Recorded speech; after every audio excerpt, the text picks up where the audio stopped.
안녕하세요, 여러분. 2025학년도 수능 시험을 준비하는 학생들을 위해 본 영상을 제작하였습니다. 시험 공부하느라 아무래도 관련 공지사항에 대해서 면밀히 조사하기 어려운 학생들을 위해 시간을 내는 부분에 대해서 좀 부담이 되지 않도록 제가 그 부분을 일목요연하게 평가원 출제 기간에 보고 있는 출제 관련 사항에 대해서 제가 중요한 부분만 알기 쉽게 여러분에게 전달해 드리고자 본 영상을 제작하였습니다.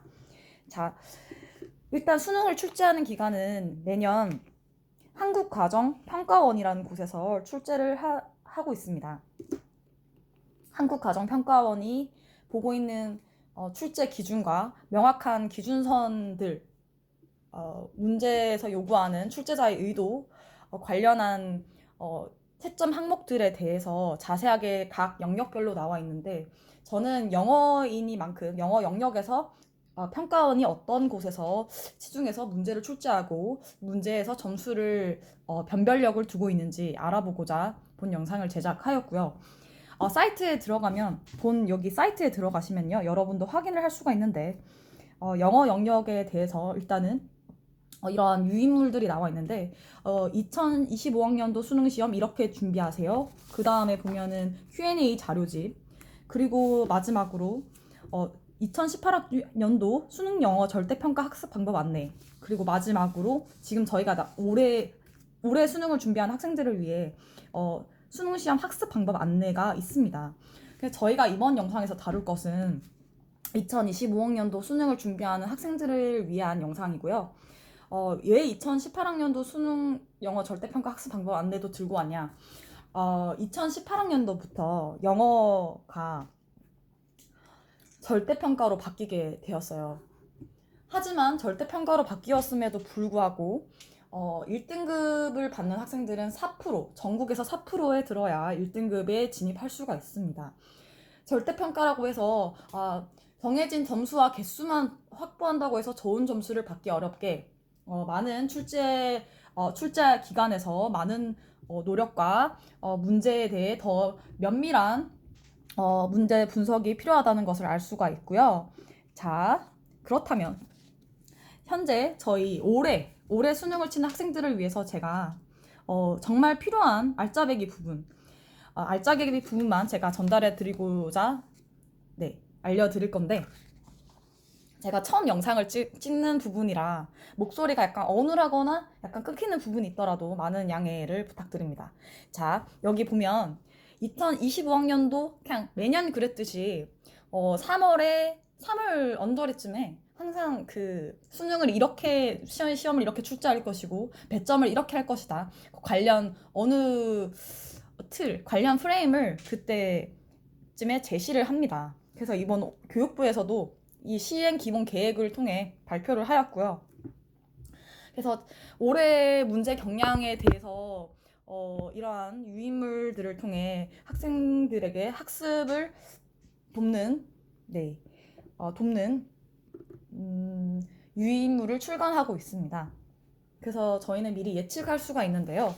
자, 그렇다면 저희가 정말 궁금한 건, 올해 2025학년도 수능시험 학습 방법 안내에 대해서 여러분들께 저는 딱 필요한 부분만, 제가 생각했을 때 필요한 부분만 정리해 드리고자 본 영상을 제작하였고요. 이 자료 역시도 여러분이 여기 한국과정평가원 수능을 출제하는 이 기관에 가서 여러분들이 직접 확인할 수가 있어요. 그래서 아마 올해 수능을 앞둔 친구들에게 가장 가까운 문제에 좀 더 고득점을 받기 위한, 접근을 하기 위한 가장 빠른 방법이지 않을까 싶습니다. 자, 일단은 서론을 좀 너무 길게 했는데요. 자, 이제 본론으로 들어가서 제가 필요한 부분만 제가 읽어드리고 빨리 넘어갈게요. 일단은 지피지기면 백전백승이다 라는 말 아시나요? 자, 일단 적을 알고 나를 알면은 백전 백승, 모든 전쟁에서 승리할 수 있다, 이러한 한자 글이 있죠. 제가 참 좋아하는 말인데, 자, 보면 이 시험에서 좋은 점수를 받고자 이 출제자가 어떤 의도를 가지고 어떤 부분에서 평가 기준을 삼아서 저에게 점수를 매기고 1등과 꼴찌까지의 1등과 등급을 이렇게 나누는 부분에 대해서 나열해 놓아져 있는데, 자, 큰 맥락으로 한 7가지 유형이 있어요. 근데 제가 볼 때 가장 어렵다고 느낀 유형은 아마 간접 말하기, 간접 쓰기, 혹은 여기 예전에 어법 문제라고 읽혀지는 언어 형식 어휘 요 부분인 것 같거든요. 일단은 천천히 제가 설명만 빠르게 해드리고 넘어갈게요. 중심 내용 파악하기는 일단은 주제나 요지, 주장을 묻는 문제들에 대해서 많이 해당이 되는 부분인 것 같고, 일단은 글을 읽었을 때 전체적인 내용을 이해하고 추론할 수 있는 능력을 보는 요지가 있고요. 자, 그 다음에 세부 내용 정보 파악은 마찬가지로 중심 내용은 포괄적인 부분이라면 중심 내용 속에서도 글에서 자세히 읽지 않으면 지나쳐 갈 수 있는 세부사항, 특정 정보를 사실적이고 정확하게, 혹은 글에 있는 내용인 일치 불일치 부분에 대한 부분입니다. 그리고 좀 더 자세하고 디테일한 사항을 보는 게 세부 정보 파악이고요. 자, 그리고 함축적 의미 추론. 자, 이 유형의 같은 경우에는 전체 내용에 비추었을 때 혹은 문제에서 밑줄 쳐져 있는 부분이 혹은 이 표현이 의미하는 문맥에서 어우러짐을 보는 부분이고요. 그리고 맥락 파악. 이것도 같이 함축적 의미 추론과 이어지는 부분인데, 맥락 파악은 말 그대로 글쓴이의 의도나 목적을 파악하는 능력으로서 글의 분위기 혹은 글에서 빠진 정보, 이러한 것들을 글의 전체적인 어울림에 따라서 추론할 수 있는 능력을 말한다 라고 되어 있습니다. 그리고 그 다음에 간접 말하기 영역은 가상의 의사소통 상황에 대해 가장 적절한 응답을 표현할 수 있는 능력을 말한다고 하네요. 그리고 간접 쓰기는 전체적인 맥락과 문장 간의 논리적 흐름을 파악해서 읽기 자료를 통해 흐름에 무관한 문장이나 적합한 위치 파악, 글의 순서 파악, 그리고 문단을 요약할 수 있는 능력을 말합니다. 그 마지막으로 언어 형성 어휘 부분은 전체적인 의미나 문장 간의 의미적 관련성을 통해 어휘의 적합성을 파악하는 능력으로 문맥에 따른 형식이나 어휘의 정확성을 지칭 추론할 수 있는 능력을 말합니다. 단순히 해석만이 아니라 문법적인 지식을 요구한다는 영역일 것 같아요.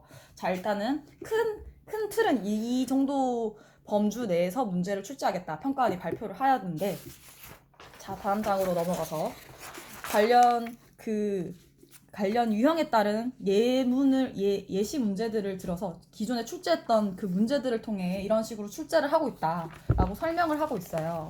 그래서 제가 여기서 마침 형광펜을 통해 제가 요약을 해놓았는데, 자, 본 문장의 정답을 찾기 위해서는 화자가 반복하여 제시하는 의견을 파악하는 것이 중요하다. 반복되는 어휘의 활용이라고 그 평가원 지침 사항에 요새 많이 나오고 있어요. 중요하기 때문에 반복을 한다. 그래서 교육과정에서 요구하는 일반적이고 다양한 주제라고 할 수 있는 일상생활 관련 소재를 비롯하여 핵심 내용을 파악하는 연습이 필요하다. 그래서 대화가 전개되며 각각의 의견의 변화가 있는지 유의하고, 듣기 같은 경우에 단어와 표현을 소리내서 직접 쉐도잉을 통해 따라해보고 받아쓰기, 딕테이션을 통해 확실하게 자신의 것으로 하는 것이 중요합니다 라고 나와 있네요. 자, 그리고 그 다음 영역으로 넘어갈게요. 제가 글의 제목으로 가장 적절한 것을 찾는 문제, 이런 유형도 마찬가지로 우리 처음에 그 핵심 내용을 찾는 그 영역이었어요. 자, 우리 처음에 중심 내용 파악하기, 그 보면 중심 내용 파악하기가 있었어요. 중심 내용 파악하기에 보면은 여기 글의 핵심 내용을 있는 그대로 제시하는 경우도 있으나, 하지만 함축적이거나 은유적으로 제목을 제시하는 경우도 있기 때문에 너무 지엽적이거나 일반적이지 않으면서 글 전체 내용을 포괄하는 선택지를 제목으로 고를 수 있어야 한다. 모든 것을 아우르는 전체적인 문제를 아우르는 내용을 골라야 된다는 뜻이에요. 그리고 학습 안내에 따르면 글의 중심 내용을 모두 아울러서 표현한 정답을 추론하는 연습이 필요하고, 다양한 주제와 소재를 다룬 글에 관심을 가지고 있으면 글이 또 어떤 방식으로 작성되는지, 제가 볼 때 여기는 전개 방식인 것 같아요. 뭐 대조, 열거 혹은 뭐 양보, 다양한 형식으로 전개를 하는데 그런 어떤 방식으로 전개되는지도 살펴보아라. 그리고 소제목을 지운 뒤 스스로 제목도 작성해보고 자신의 만든 제목과 그 평가원이나 교과서에 제시된 제목과 자신이 비교해보는 것도 방법이 될 수 있다라고 나와 있어요. 그렇죠. 자, 그다음 유형도 이거 듣기에서 세부 내용을 찾는 거예요. 두 번째 유형에 따르면 세부 정보 파악하기가 있었죠. 그러면은 마찬가지로 본 유형은 전체적인 흐름을 이해하고 세부 정보를 정확하게 파악하는 것이 중요하다고 나와 있고, 예를 들면 담화가 현재 이루어지는 상황, 목적, 전체적인 맥락을 이해하려고 하고 그 속에서 또 세부적인 디테일 정보를 찾는 연습을 해야 한다고 해요. 이를 위해 평소 듣고 받아 쓰는 연습 또 꾸준히 해두는 것이 중요하다. 자, 그 다음은 여기 안내문에 보면 짧지만 간결한 정보를 전달하는 이러한 형식의 형태가 있어요. 자, 예시문항으로 이렇게 주어져 있고, 자, 본문항의 정답을 찾기 위해서는 실용문에 제시된 특정 정보를 정확하게 파악하는 것이 중요하다. 그래서 본 유형은 사실 그렇게 어려운 문항이 나오지 않고 일상생활과 관련된 소재를 비롯한 다양한 분야의 글의 내용을 구체사항에 따라 직접적으로 제시된 정보를 정확하게 파악하는 연습이 필요하다고 하네요. 주로 일치, 불일치 혹은 글의 소재로는 특정 사물, 행사, 대회, 설명문, 개인의 전기, 일화 등이 많이 제시된다고 하네요. 그래서 왠지 내용을 찾아서 봤을 때 이러한 부분들을 하나하나 대조를 해봐야 알 수 있는 거죠. 전문 다이어와 그러니까 스노클링 활동이 있다. 그런 내용을 진짜 찾아보는 거예요. 여기 스노클링 하는 사람이 전문가가 있다. 그럼 일치하지 않는 걸 찾아야 하는데 일치하니까 이거는 패스.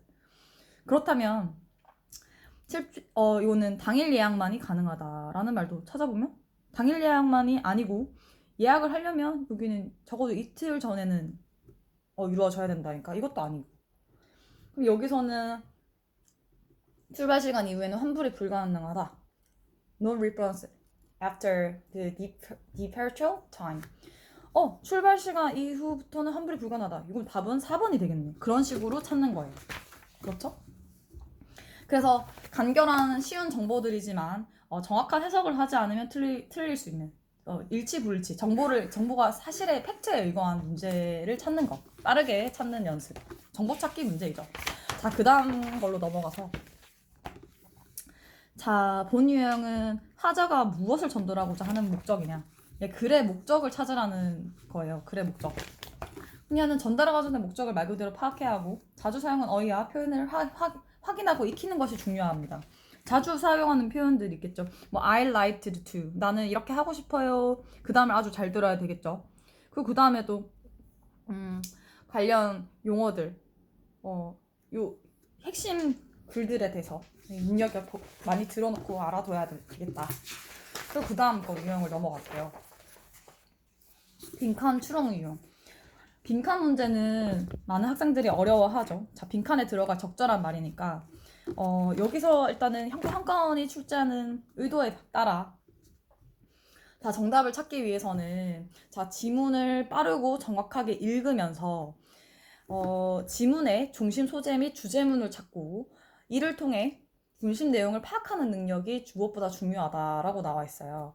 빈칸은 일반적으로 해당 지문의 중심적인 내용 혹은 그것과 밀접한 관련이 있는 세부 정보와 관련이 있다. 자, 그래서 이게 고득점 문제에 많이 나옵니다. 무슨 말이냐? 이 빈칸을 찾기 위해서는 빈칸만 봐서 문제의 답이 나오기도 하지만 그것보다 전체적인 문장의 문맥의 흐름을 읽어야 이 빈칸을 찾을 수가 있고, 이 빈칸 근처에는 단서가 많이 포진되어 있어요. 그래서 그 말을 하는 거예요. 빈칸은 일반적으로 밀접한 관련이 있는, 즉 정답과 관련이 있는 면밀한 단서, 큰 키를 지닌 부분에 많이 빈칸 근처와 빈칸에 위치하고 있다는 겁니다. 그래서 어려합니다, 많은 학생들이. 자, 빈칸 추론 문항은 주로 학술적 지문이라서 사실 이 말은 한글로 봐도 어려운 내용들이 많습니다. 학술적 지문이라서. 그래서 평상시에도 여러분들이 뭐 지문 전체 내용을 빠르고 정확하게 읽어나가면서 지문의 핵심 소재와 그에 관련된 주제 요지를 파악하는 연습을 충실히 해두면 좋다고 합니다. 그래서 다양한 소재, 우리가 참 난해하다고 하는 철학이나 뭐 물리학이나 뭐 다양한 지문들 소재들이 있겠죠. 그러한 좀 평상시 한글로 봐도 되게 난해하고 어렵다고 느껴지는 그런 학술적 지문들이 많이 나온다고 하니까 그거를 평상시에 주제나 소재를 찾는 연습을 해두면 굉장히 유리하다라고 합니다. 자, 그래서 빈칸 같은 경우에는 정답과 밀접하게 관련된 단서 또는 근거가 되는 부분이 많다고 평가원이 알려주고 있어요. 그 글을 읽어나가면서 빈칸의 단서, 근거를 표시하면서 들어갈 말을 추론해보는 연습도 효과적이라고 해요. 그죠? 레이더를 킬 때 빈칸 주변을 잘 봐라. 평가원에서 안내를 하고 있어요. 빈칸 자체가 빈칸이 되는 부분 자체가 아예 단서가 되기도 한다. 자, 그리고 그 다음 함축적 의미 추론 유형. 자, 이 문제에서는 이 밑줄이 의미하는 바를 찾는 건데, 추론을 하는 건데, 이 추론 역시도 이 문맥에 어울려야 하는 정확한 의미를 지닌 것을 찾아야 해요. 자, 그러면은 평가원이 출제 의도를 볼게요. 자, 지문에서 주로 다루는 내용을 비유적이거나 비명시적으로 표현하는 부분의 의미 파악을 통해 정답을 찾을 수 있도록 출제가 됩니다. 그러므로 지문 전체의 내용을 정확하게 이해한 뒤 일단 주제를 먼저 파악하고 어떤 맥락인지 파악하고 해당 부분의 의미가 전체 맥락에 어우러지는지도 봐야 된다는 거예요. 그래서 어렵겠죠. 그래서 어떤 의미를 가지는지 명확하게 파악하는 것이 함축하는 이 문제 유형이라고 평가원에서 제시를 하고 있고요. 여기 보면 자, 기본적으로 글의 중심, 내용을 명확하게 파악할 수가 있어야 된다. 기본적으로 주제부터 잘 찾고 그 다음에 신화된 이 빈칸 부분이 전체 맥락에서 어떤 의미로 사용되고 있는지를 파악해야 된다. 그쵸? 그러면은 대충 단어나 어떤 자주 나오는 것들로만 파악을 할 수 있는 게 아니라 전체적인 글을 이해하고 이것이 이 맥락에 함께 녹아들어서 자연스럽게 글에 잘 녹아들어서 자연스럽게 어우러지는지를 잘 봐야 한다. 그런 뜻인 것 같아요. 자, 그 다음 유형. 이것도 듣기에 해당하는데 그래도 안 볼 수가 없으니 볼게요. 자, 의사소통 상황에서 가장 적절한 말을 직관적으로 찾는 말하기 소통 능력을 측정하는 시험이래요. 이것은 간접 말하기 영역인데 전체 담화 내용의 흐름을 정확하게 이해할 수 있는 능력으로 의사소통 상황에 가장 부합하는 적절한 말을 할 수 있는 능력이라고 합니다. 그래서 가장 적절하게 의사소통을 완성할 수 있는 이것을 본다고 합니다. 간접 말하기, 간접 쓰기 영역, 그리고 함축하기 영역 저는 좀 강조해드리고 싶은데 자, 간접 쓰기는 말 그대로 이 시험 자체 유형이 전부 다 객관식이고 서술형이라던가 뭐 직접 그러한 말을 하거나 이런 식으로 더 고차원적인 언어 능력을 측정할 수 있는 시험이 아니기 때문에 간접적으로만 가상의 시츄에이션을 만들어서 영어 능력을 측정한다고 여기서는 제시를 하는 것 같아요. 그래서 현재 예를 들면 이 빈칸에 제시된 이 문장이 이 전체 글에 어디에 들어가야 적절한지를 찾아라. 이게 간접쓰기 영역인데 사실 이것이 중상위권 학생들이나 중상위권에 해당하는 문제가 아마 간접쓰기 유형에 해당한다고 볼 수 있어요. 자, 순서, 무관한 문장 고르기, 그리고 문장을 요약하는 요약문. 요 순서 삽입, 무관한 문장, 요약문, 요 유형들이 간접쓰기에 나타내고요. 자, 그렇다면 주어진 문장이 어디에 들어가야 가장 적절한가인데 이거는 어떻게 또 접근을 해야 되냐? 자, 정말 중요해요. 통일성과 일관성과 응집성에 대한 이해도를 평가하는 것을 목표로 한다. 단락이나 문장의 관계를 정확히 파악하여 글의 논리적 흐름을 완성하는 능력을 요구하는데, 자, 글 다음에 주어진 제시문의 다음에 이뤄질 순서를 찾기, 혹은 글의 흐름과 무관한 문장 고르기, 주어진 글의 요약문 완성하기 형태가 있다고 하는데, 제가 이 말하는 통일성, 일관성, 응집성에 대한 이해도, 이것이 참 중요하다고 느껴요. 자, 통일성, 일관성, 응집성에 왜 우리가 집중해야 되냐? 아무래도 출제하시는 분들은 한 가지의 핵심 중심 소재를 통해 거기서 이제 갈래가 나가는 거예요. 그러니까 모든 글에는 이게 일관된 체계가 존재하기 때문에 말하고자 하는 단 하나의 소재만을 얘기하고 단 하나의 가장 중요한 핵심이 단 한 개라는 뜻입니다. 한 문단에 한 주어진 것에 단 하나만 가장 핵심은 하나라는 거예요. 한 가지 말을 하고 있다는 것이다. 그 말을 해서 통일성, 일관성, 응집성을 목표로 하는, 응집성에 대한 이해도를 평가하는 것을 목표로 한다. 이 부분인 것 같습니다. 그래서 자, 나아가서 주어진 글을 신속히 읽고 글의 소재 및 중심 내용을 파악한 후 문장 간의 논리적 관계와 단서들, 문장 간의 논리적 관계, 앞뒤가 맞다는 거, 그리고 단서들이 있는데, 자, 세부 정보 말고 연결사, 지시자, 서치, 디즈, 더도 되겠죠. 정관사도 되겠죠. 다양한 단서들이 존재하는데 그것을 통해 전체적인 흐름을 종합적으로 파악하는 능력이 무엇보다 중요하다고 나와 있습니다. 그래서 다양한 아까 말했듯 전개 방식이 있다고 했었잖아요. 예시, 나열, 비교, 대조, 원인, 결과 등의 보편적인 글의 구조를 이해하는 능력, 글의 구조, 전개 방식을 이해하는 능력이 필요하다고 나와 있습니다. 자, 그래서 학습 방법 안내에 나와 있듯이 본 유형의 간접 쓰기에 해당하는 영역은 글의 종합적인 이해 능력을 요구하기 때문에 문장 간의 논리적 관계, 글의 통일성, 일관성, 응집성을 이해하는 학습과 더불어 글쓰기 연습을 충실히 하는 것이 중요하다. 이를 위해 이런 전개 구조가 있다고 하네요. 비교, 예시, 대조, 열거, 인과 등의 전개 구조로 이루어진 다양한 학술적 내용을 평소 자주 접하고 이해하는 학습이 도움이 될 것이다. 아무래도 이러한 철학이나 난해할 것 같은 물리학, 과학 지문들을 많이 읽어두면 거기에 관련된 단어도 익숙할 것이고 거기에 이어지는 맥락이나 논문에 대해서도 내용이 이미 배경 지식으로 알고 있기 때문에 좀 더 익숙하게 빠르게 내용 이해를 할 수 있다라는 말 같이 들리네요. 이 말을 요약하면. 그래서 하나의 중심 내용에 대해 글의 통일성, 일관성을 염두에 두어 글이 어떻게 전개되는지를 확인하는 습관을 길러야 한다. 논리적 구성이란 말을 했다는 거는 말 그대로 앞뒤가 맞다는 거예요. 앞뒤가 맞다는 거기 때문에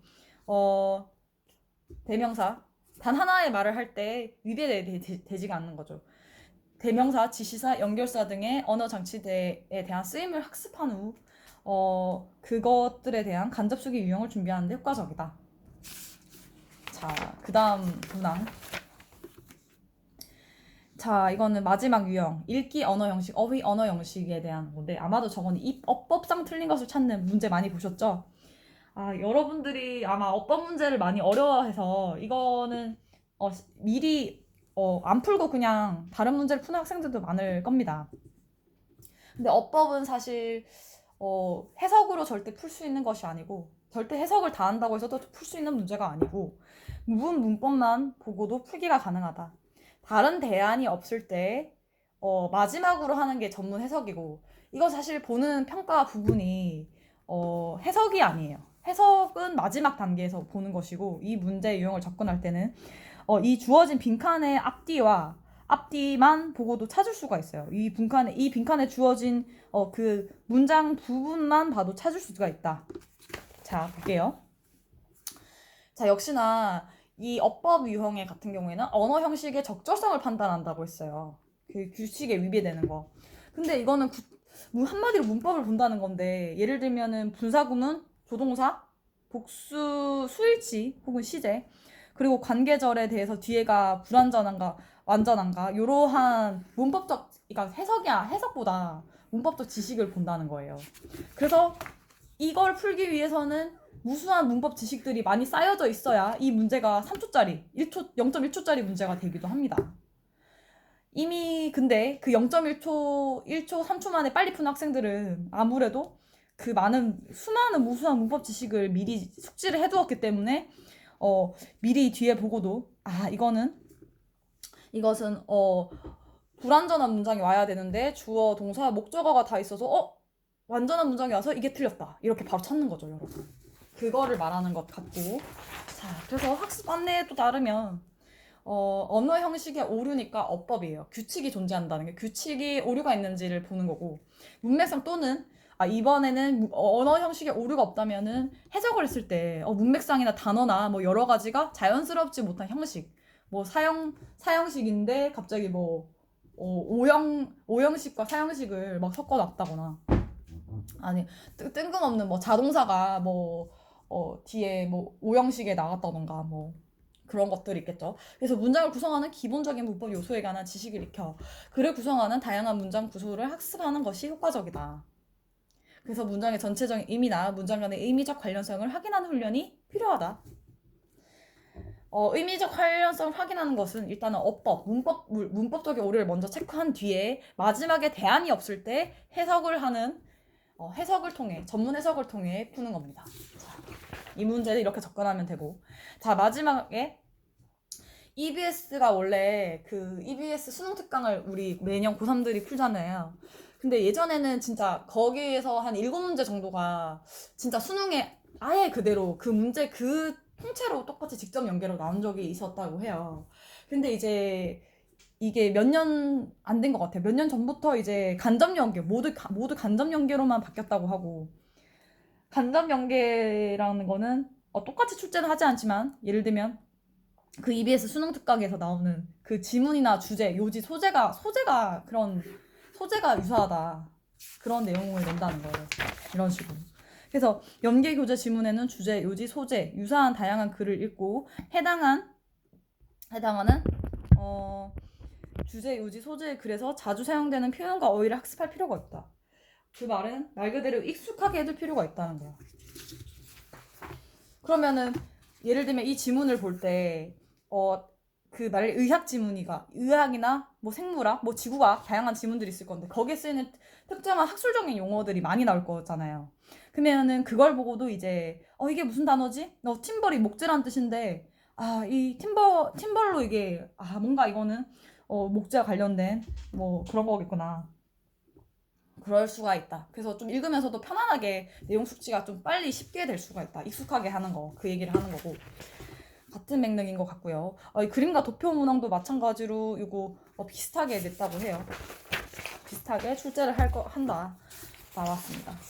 그렇죠. 이러한 도표 문제들. 이것들은 그래서 제가 마지막으로 이런 간접 연계, EBS 간접 연계를 통해 이러한 제시된 사항이 정확하게 기술되어 있는지 판단의 연습이 필요하다. 자, 그래서 이번 영상에서 저희가 다루었던 영어 우리 이번 2025학년도 수능 시험을 대비하는 학생들을 위해 영어에 대한 평가원이 올해 3월에 게재한 평가 항목들과 문제 유형들을 한번 살펴보았습니다. 자, 저는 이제 오늘부터 유튜버를 시작하였는데, 저는 이제 전면적으로 수능 영어를 이제 여러분들에게 가르칠 예정입니다. 자, 일단은 감사합니다. 멋지게 들어주셔서 감사합니다. 안녕. 안녕.